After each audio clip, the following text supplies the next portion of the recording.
Hello and welcome to Computerology academy. और आज हम लोग डिस्कस करेंगे कि कैसे चाइना खुलकर तालिबान के सपोर्ट में आ गया है और वहाँ की गवर्नमेंट, वहाँ के मिनिस्ट्री ऑफ एक्सटर्नल अफेयर्स के स्पोक्स पर्सन खुलकर तालिबान की सपोर्ट कर रहे हैं। तो इसके पीछे का कारण क्या है, क्या उनकी मंशा है और वो अपने क्या मोटिव को पूरा करना चाहते हैं, क्या अचीव करना चाहते हैं, इन सब चीज़ों को डिटेल में एनालाइज करेंगे। तो आइए चलिए देखते हैं कि चाइना जो तालिबान के सपोर्ट में आ गया है उसके पीछे के क्या क्या इश्यूज हैं। माई सेल्फ विद्यानंद सिंह, चलिए शुरू करते हैं। तो सबसे पहले यहाँ पर देखिए कि स्टेटमेंट क्या आई है। न्यूज ये है कि वांग विनबिन जो मिनिस्ट्री ऑफ एक्सटर्नल अफेयर्स के चाइना के स्पोक्स पर्सन है, इन्होंने साफ तौर पे कहा है कि सैंक्शंस अगर लगता है तालिबान पे तो ये काउंटर प्रोडक्टिव होगा, यानी कि वहां पर तालिबान के लिए या बाकी के वर्ल्ड के जो डिफरेंट कंट्रीज हैं उनके लिए ये बेहतरी की चीज नहीं होगी और वहां पर इससे नुकसान ही होगा। और इसीलिए इन्होंने ये कहा है, ये अर्ज किया है, ये रिक्वेस्ट की है पूरे वर्ल्ड के बाकी के नेशन से, बाकी के जो पावर्स हैं, यूएस हो गए, यूके हो गए, डिफरेंट कंट्रीज हैं, उनसे कि यहाँ पर हमें बल्कि सपोर्ट करना चाहिए जो भी पॉजिटिव डेवलपमेंट यहाँ पर पॉसिबल्स हैं, चांसेस जो है यहाँ पर पॉजिटिव डेवलपमेंट होने के तालिबान के थ्रू अफगानिस्तान में, तो उसे सपोर्ट करना चाहिए इंटरनेशनल कम्युनिटी को। तो ये देखिए कितना मतलब कि एक आयरनी है कि कोई टेररिस्ट ऑर्गेनाइजेशन कैसे किसी कंट्री के डेवलपमेंट में, किसी कंट्री के अपलिफ्टमेंट में, उसके प्रोग्रेस में पॉजिटिव एस्पेक्ट्स ला सकती है, जिन्हें खुद नहीं पता है कि ऑर्गेनाइजेशनल स्ट्रक्चर कैसे हैंडल होता है किसी गवर्नमेंट का, या क्या ह्यूमन राइट्स को अपहेल्ड करना चाहिए, किस तरह से इंटरनेशनल रिलेशंस चलाने चाहिए, इन सब चीज़ों की उन्हें कोई जानकारी नहीं है। और ऊपर से चाइना के जो गवर्नमेंट है वो कह रही है कि यहाँ पर जो चांसेस है पॉजिटिव डेवलपमेंट के, उसे हमें सपोर्ट करना चाहिए। और ये आया क्यों ये स्टेटमेंट, तो उसके पीछे के रीजन, जो मेन रीजन है वो है बोरिस जॉनसन। इन्होंने अभी G7 नेशंस को ये रिक्वेस्ट किया था कि एक मीटिंग बुलानी चाहिए और मोस्ट प्रोबेबली वो मीटिंग बहुत जल्दी होगी।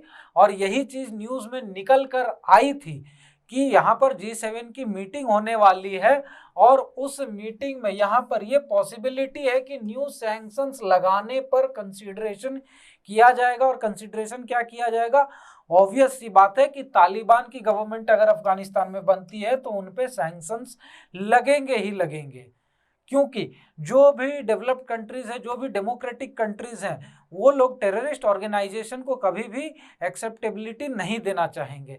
तो सबसे पहले वो यही कोशिश करेंगे। ऑलरेडी जैसा कि हम लोग देखते हैं अगर कि ईरान में जैसा भी होता है, लेकिन एक दिखावे का ही सही, वहां पर डेमोक्रेटिक इलेक्शन होता है, वहां पर जो प्रेसिडेंट है वो इलेक्ट होते हैं, उसके बाद भी वहां पर बहुत सारे सैंक्शंस ईरान पर लगे रहते हैं।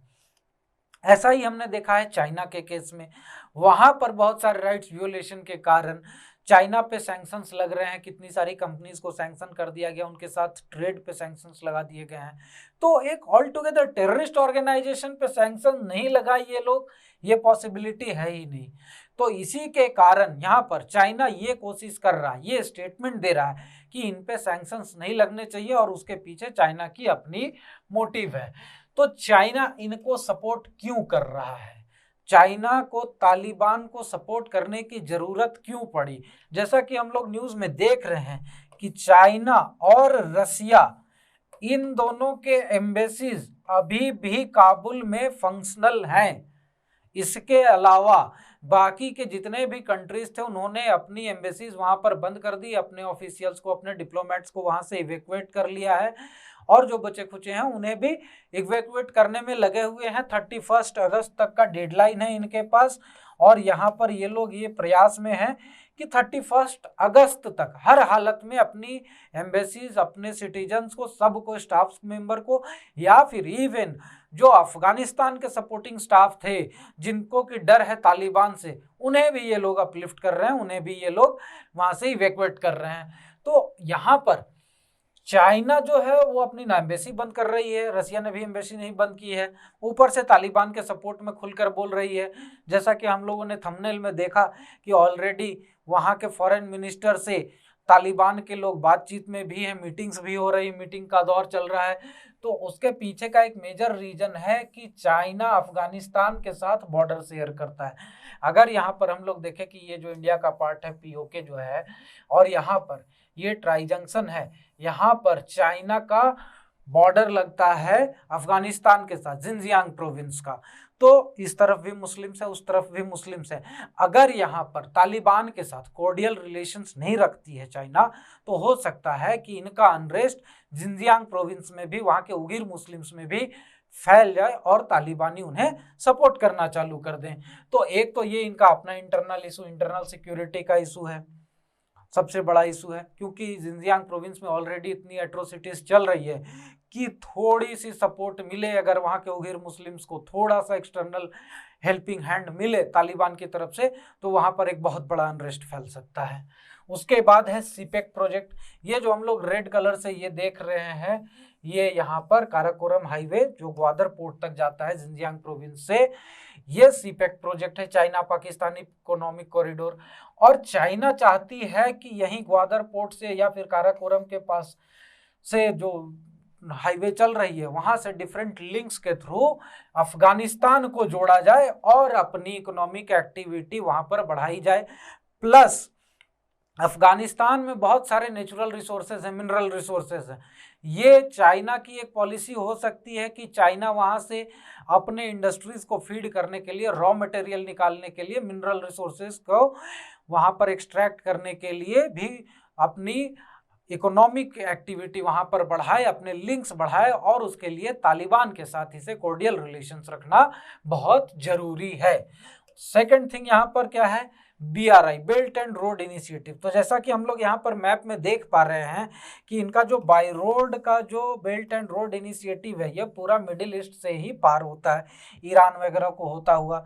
अब यहाँ पर इनकी ये मंशा होगी कि बेल्ट एंड रोड इनिशिएटिव के थ्रू भी यहाँ पर लिंक किया जाए अफगानिस्तान को, और यहाँ पर सीपेक प्रोजेक्ट के थ्रू अफगानिस्तान का अगर लिंकेज होता है, तो ये जो बेल्ट एंड रोड इनिशिएटिव का लैंड वाला जो लेग है, लैंड रूट का, उसे यहाँ पर एक ग्वादर पोर्ट में लिंकेज मिल जाएगी थ्रू अफगानिस्तान और सीपेक को होते हुए। तो ये भी इनकी एक मंशा हो सकती है कि यहाँ पर हमें एक बेटर कनेक्टिविटी मिल जाएगी, प्लस यहाँ पर इन्हें ईजी हो जाएगा मिडिल ईस्ट में हेवी इकोनॉमिक एक्टिविटी को कैरी आउट करने का थ्रू ग्वादर पोर्ट। तो ये सारी चीज़ों को देखते हुए हो सकता है कि ये लोग तालिबान को सपोर्ट कर रहे होंगे। अब चाइना का स्टैंड क्या है? तो चाइना का सीधा स्टैंड है कि यूएस आर्मी और उनके साथ के जो मिलिट्रीज थे, जो एलाइज के, या फिर वो यूके हो गई, जैसे उनके एलाइज थे ऑस्ट्रेलिया, ऐसे ही जो नेटो के एलाइज थे, जिन लोगों ने यहाँ पर हेल्प किया था अफगानिस्तान में यूएस अटैक के समय 2003 में, उस समय यहाँ पर इनका कहना है कि जो भी ह्यूमन राइट्स वियोलेशन हुए, जो भी एट्रोसिटीज हुई, उसके लिए इन्हें अकाउंटेबल करना चाहिए, और राइट्स वियोलेशन के लिए यहाँ पर इन पे जो भी सैंक्शंस है वो इन सब पे लगाने चाहिए, इन्हें अकाउंटेबिलिटी इस्टेब्लिश करनी चाहिए इन पर, और इन पर एक्शन लेना चाहिए। तो ये चाइना का स्टैंड है कि यहाँ पर ह्यूमन राइट्स का वियोलेशन अफगानिस्तान में नेटो के एलाइज ने, यूके ने, यूनाइटेड किंगडम ने और यूएस ने किया है। ऐसा नहीं है कि यहाँ पर ये ह्यूमन राइट्स को अपहेल्ड कर रहे थे। सेकंड थिंग यहाँ पर क्या है कि यूएस और जो भी डिफरेंट कंट्रीज हैं, इन लोगों ने यहाँ पर कह रहे हैं कि मिलिट्री इंटरवेंशन किया है एक सोवरिन स्टेट में। तो सोवरिन स्टेट ये कह रहे हैं कि अफगानिस्तान था, लेकिन सोवरिन स्टेट में रूल किसका था? तालिबान का। अब तालिबान का रूल है और ये कहते हैं कि ये सोवरिन स्टेट, एक टेररिस्ट ऑर्गेनाइजेशन किसी नेशन को गवर्न कर रही है, और वहाँ पर वो ब्रीडिंग ग्राउंड बना हुआ है टेररिस्ट एक्टिविटीज़ के लिए। प्लस यहाँ पर क्या है कि ये वहाँ से टेररिस्ट एक्टिविटीज़ इनिशिएट कर रहे हैं, डिफरेंट दूसरे कंट्रीज़ में उन पर अटैक हो रहे हैं। तो ये किस तरह का सोवरिन स्टेट है? तो ये स्टैंड भी चाइना का गलत है। उसके बाद इनका कहना है कि ये इम्पोज करना चाहते हैं अपना खुद का मॉडल किसी भी सोवरेन कंट्री पे। तो ये खुद के मॉडल की बात नहीं है, बात यहाँ पर हो जाती है कि जो भी सोवरेन कंट्रीज हैं वहाँ पर जो गवर्नेंस है वो किस तरह का है। कम्युनिस्ट गवर्नमेंट अगर कम्युनिज्म को कहीं पर इम्पोज करने की कोशिश करती है जैसे कि रशिया ने किया, तो क्या वो गलत नहीं था? और भी तो सोवरेन स्टेट थे, लेकिन वहां पर दूसरे कंट्रीज इस चीज में ज्यादा इंटरवेंशन नहीं करते थे। कोल्ड वार के एरा में बहुत ज्यादा इंटरवेंशन होती थी, जैसे कि वियतनाम हो गया, ईस्टर्न यूरोपियन कंट्रीज हो गए, वहां पर हुई। लेकिन आजकल के दौर में यहाँ पर अगर कहीं पर ये चीजें इंटरवेंशन, एक्सटर्नल इंटरवेंशन होती है, तो उसके पीछे का मेजर मुद्दा होता है कि insecurity to the other countries. वहां पर के अनरेस्ट के कारण दूसरे कंट्रीज को उससे नुकसान ना हो, उनकी सिक्योरिटी थ्रेट ना हो। तो ये यहाँ पर इनका इंटरवेंशन का मेजर मुद्दा था। जो टेररिस्ट एक्टिविटी अफगानिस्तान में चल रही थी, वो अगर वहां पर ऑलरेडी कोई सोवरेन गवर्नमेंट चल रही होती, चाहे वो डेमोक्रेटिक होती चाहे वो कम्युनिस्ट होती, तो थोड़े ही ऐसा था कि यूएस वहां पर इंटरवेंशन करने जाता। यूएस ने अभी तक हांगकांग में कोई इंटरवेंशन नहीं किया, जबकि कितनी एट्रोसिटीज हो रही है चाइना के थ्रू हांगकांग में। तो ऐसी जो एलिगेशंस है चाइना अगर लगा रही है, तो चाइना का डबल स्टैंडर्ड ही यहाँ पर उजागर होता है। चाइना को पहले खुद में देखना चाहिए कि उन लोगों ने कितना ह्यूमन राइट्स वियोलेशन किया है जिनजियांग प्रोविंस में उइघुर मुस्लिम्स के अगेंस्ट में। उनके रिलीजियस फ्रीडम को वहां पर कल्ट्रेल किया गया है। 10 लाख से ज़्यादा उइघुर मुस्लिम्स को वहां पर इंटर्न करके रखा गया है, उन्हें कन्फाइनमेंट में रखा गया है। फोर्स लेबर उनका यूज किया जा रहा है सोलर पैनल्स बनाने में और डिफरेंट माइनिंग इंडस्ट्रीज में। प्लस तिब्बत की अगर हम लोग बात करें तो तिब्बत में भी रिलीजियस फ्रीडम नहीं है। तिब्बत भी एक तरह से चाइना के अटैक के पहले सोवरेन नेशन था, वो चाइना का पार्ट कभी नहीं था, उसे भी फोर्सफुली चाइना ने वहां पर कंट्रोल कर रखा है। वैसे ही अगर हांगकांग की बात करें तो वहां पर जो पहले से जो फ्रीडम थे, जो राइट्स थी, जो डेमोक्रेटिक राइट्स थे, वहां पर जो फ्रीडम ऑफ स्पीच था, वो सारा कुछ कर्टेल किया जा रहा है। तो चाइना अगर ये चीज कहे कि violation of human rights and violation of जो वहां के लोगों की फ्रीडम है, ये अगर होता है, तो चाइना को पहले देखना चाहिए कि वो खुद क्या कर रहा है। वहां पर ये चीजें अगर इश्यूज बनाती है चाइना, तो जो कोरोना वायरस का आउटब्रेक हुआ था उस समय जो डॉक्टर ने वहां पर उस चीज को लीक आउट किया, उस मुद्दे को उठाया, चाइना ने उन्हें भी गायब कर दिया। तो ये कितना ह्यूमन राइट्स को व्यूलेट करते हैं, इन्हें खुद देखना चाहिए। और इसके पीछे का अगर मुद्दा देखें तो चाइना टारगेट क्यों कर रहा है यूनाइटेड स्टेट्स को, तो चाइना को यूनाइटेड स्टेट्स को टारगेट करने के पीछे का बहुत लंबा कारण है। सबसे पहला कारण है कि जो स्ट्रेंड इकोनॉमिक रिलेशंस हैं डोनाल्ड ट्रंप के समय से ही, उस समय से ही इन पर बहुत सारे टैक्सेस लगाए गए, सैंक्शंस लगाए गए, कोटा लगा दिए गए, वहां पर ट्रेड रिस्ट्रिक्शंस लग गए। उसके बाद फिर अभी जब जो बाइडेन आए उसके बाद भी कोई रिलैक्सेशन नहीं मिला। सोलर पैनल की इंपोर्ट्स रुक गई हैं, बहुत सारी अदर गुड्स की इंपोर्ट्स रुकी हुई हैं। उसके बाद इलेक्ट्रॉनिक गुड्स में हुआवे का जो प्रोडक्ट था उस पे इंपोर्ट पे सैंक्शन लगा हुआ है। सेकंड थिंग, यहाँ पर कोरोना वायरस का इशू है। जैसे जो बाइडेन कह रहे हैं कि 90 डेज में हमें इसकी रिपोर्ट चाहिए कि कोरोना वायरस का ओरिजिन क्या था, वो लैब में बना था, नहीं बना था, क्या था, ये सारा कुछ उन्होंने CIA को दिया। तो ये चीज भी एक जो है चाइना को बहुत ज्यादा इन्फ्यूरिएट कर रहा है, गुस्सा दिला रहा है, जिसके कारण वो पीछे पड़े हुए यूनाइटेड स्टेट्स के। थर्ड थिंग यहाँ पर हो जाता है कि हांगकांग का इशू। हांगकांग के इशू पे यूके हो गए, ऑस्ट्रेलिया हो गए और बहुत सारे कंट्रीज है पूरी तरह से मुखर हैं, खुलकर बोलते हैं कि यहाँ पर ह्यूमन राइट्स का वियोलेशन हो रहा है। जो अग्रीमेंट हुआ था 50 ईयर्स का कि 2047 तक यहाँ पर जो सिस्टम चल रहा है वही चला आएगा, कोई इंटरवेंशन नहीं होगी, ये सारी चीज़ों का इशू यहाँ पर खड़ा हो गया है। उसके बाद फोर्थ पॉइंट यहाँ पर साउथ चाइना सी का इशू हो जाता है।